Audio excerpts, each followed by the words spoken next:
تاج محل کی حفاظت کریں یا اسے منہدم کر دیں؟ سپریم کورٹ نے کہا یا تو تاریخی تاج محل کی خوبصورتی بحال کریں یا آپ اگر چاہیں تو اسے منہدم کر سکتے ہیں۔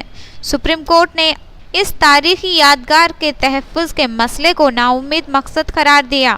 عدالت بالا نے حکومت اتر پردیش پر برہمی ظاہر کی جس نے تاج محل کے تحفظ اور اس کی بقا کے لیے کوئی ویژن دستاویز تیار نہیں کی، جس نے مرکز کو اس یادگار کے تحفظ کے لیے درکار اقدامات پر تفصیلات پیش کرنے کی ہدایت دی۔ جسٹس ایم بی لوکر اور دیپک کپتان پر مشتمل بینچ نے حکومت سے کہا کہ حکومت کی جانب سے کوئی ٹھوس قدم نہیں اٹھایا گیا، اگرچہ کہ تاج محل کے تحفظ پر پارلیمانی کمیٹی اپنی پوری رپورٹ پیش کر چکی ہے۔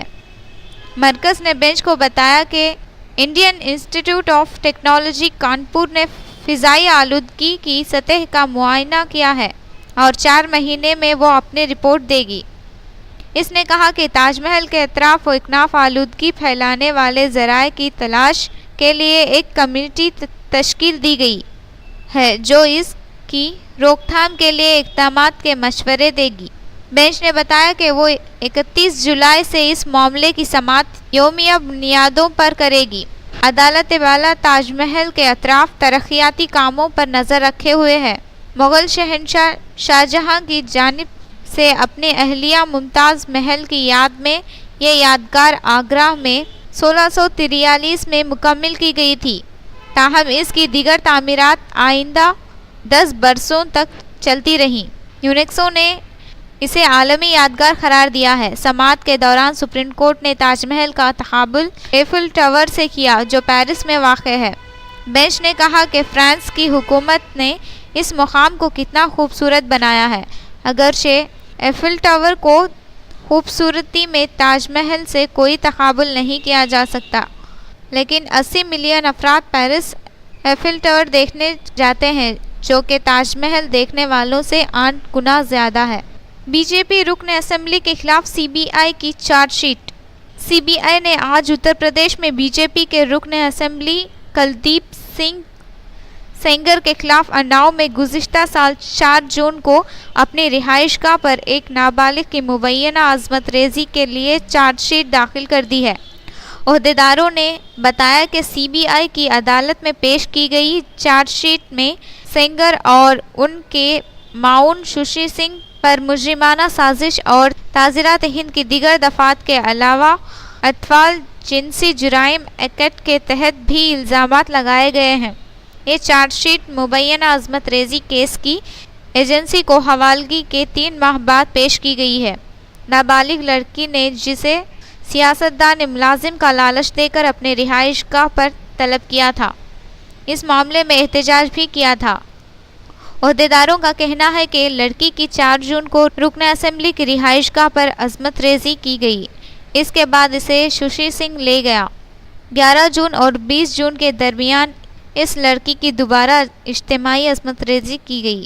مقامی پولیس نے رکن اسمبلی کے خلاف ایف آئی آر درج کرنے سے انکار کر دیا اور صرف اجتماعی عصمت ریزی کا معاملہ درج کیا، تاہم جب لڑکی نے چیف منسٹر یوگی آدتیہ ناتھ کی رہائش گاہ کے باہر خود سوزی کرنے کی کوشش کی تب یہ معاملہ سی بی آئی کے حوالے کیا گیا۔ مسلمان موجودہ حالات کا اتحاد کے ذریعے مقابلہ کریں۔ مرکزی اور ریاستی حکومتیں ہجومی حملوں کو روکنے میں ناکام۔ یونائیٹڈ مسلم فورم کا اہم اجلاس۔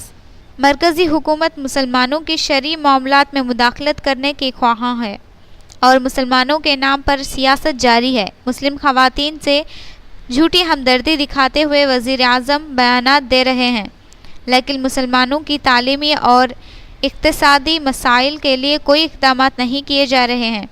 اتحاد کے ذریعے مسلمانوں کو موجودہ حالات کا مقابلہ کرنا چاہیے۔ ان خیالات کا اظہار مولانا محمد رحیم الدین انصاری نے یونائیٹڈ مسلم فورم کے اہم اجلاس سے خطاب کرتے ہوئے کیا۔ اجلاس نے اس بات کی پرزور مذمت کی کہ مرکزی حکومت اور بیشتر ریاستی حکومتیں مسلمانوں، دلتوں اور مظلوم عوام پر ہو رہے ہجومی حملوں کی روک تھام میں مکمل ناکام ہو گئی ہیں۔ نتیش کمار نے بہار کے عوام کو دھوکہ دیا۔ مجلس آئندہ سال ریاست کے کئی لوک سبھا حلقوں سے مقابلہ کرے گی۔ کشن گنج میں میڈیا سے بات چیت۔